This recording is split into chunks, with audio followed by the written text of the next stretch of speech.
Welcome back to Inside Drag Racing and the ARP Quarter Mile Quiz. With me is current Pro Stock World Champion. Hey, Jason, got a great question for you here on the Quarter Mile Quiz. John Halliburton wants to know, why do you measure the distance between the ground and the wheelie bars before every run?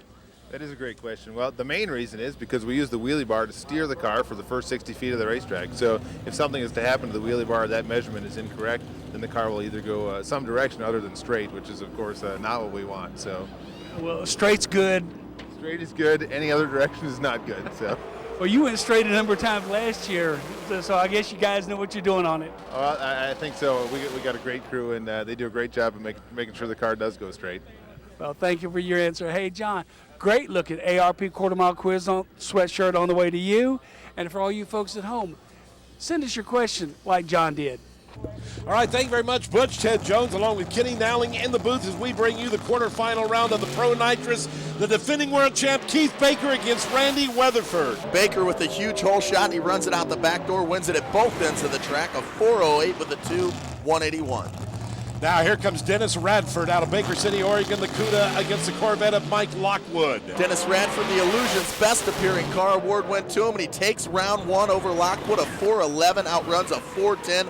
Hole shot win for Radford. Looking at the stripe, Ted, that's how close it was. Wow, can't get much closer than that. A 0.24 to a 0.36 is what won that one. Here's Tricky Ricky Smith going against Thomas Myers. Thomas Myers runner-up at Dragpalooza in Houston a few weeks ago, but not today. Tricky Ricky trying to double up. He gets the win with a 4:06 at 181.50 miles per hour. Flirting with the threes, Johnny Pilcher out of Alabama going against Shannon Jenkins, the Iceman.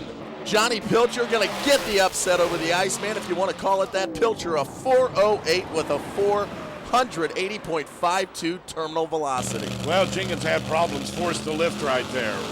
Moving on now to Pro Extreme, the supercharged guys, Joe Baker and Jason Scruggs. Jason Scruggs, the world record holder, can't back it up. Joe Baker with a huge upset. A pair of 397s. This is incredible. Look how close that one was. 0.57 beats a 0.72 reaction time. Now Travis Swearingen out of Missouri against Brian Dyer from Hillsboro, Alabama. Brian Dyer, one of the veterans on the ADRL Tour. Travis Swearingen, one of the young guns, and Swearingen takes the win. Another 399 for Travis. Unbelievable as they run in the threes in the 8th mile right here. Here comes Tommy DeApril against Herman Shepard. Tommy DeApril had not made a lap in this car, Ted, till this weekend. He's run nothing but 390s, and there's another one to get the win. 398 with the 182 for Tommy. And then Mike Bell, who drives for Roy Hill, against Quayne Stott. Quayne Stott, along with John Lynham, the winningest drivers in ADRL Pro Extreme history. Quayne looking for another round win. Not going to happen. Roy Hill's car's going on. 4:05. He doesn't run in the threes. Believe me, they're going to have a problem with Joe Baker when he comes around. The NHRA Sportsman Spotlight with Bob Fry, featuring a closer look at NHRA sportsman drag racers and their racing activities at different drag strips across the nation. Brought to you by Duplicolor, the leader in automotive paints, primers, and coatings. David Rampy is one of the most successful drivers in the history of NHRA drag racing. As a matter of fact, this sportsman racer was on NHRA's list of the top 50 drivers of all time. And David has had such great success over the years. To what do you attribute that? Well, we just try to pay attention to detail. Had good sponsorship, and good crew and good cars. And, the ability to do it, helps, but you got to have all the good equipment to be able to do it too.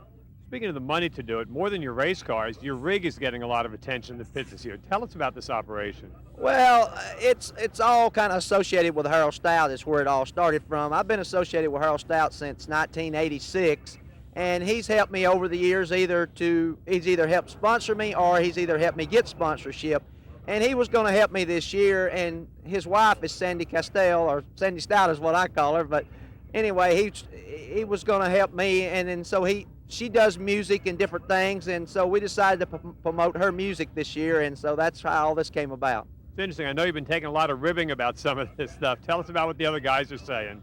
Well, they're all just jealous anyway. That's the main thing. But now a lot of kidding about stuff. But it's a great deal for us, and that's the main thing, is to be able to stay out here and race and try to support Sandy and her music and get her the you know, the attention she needs to maybe help her music.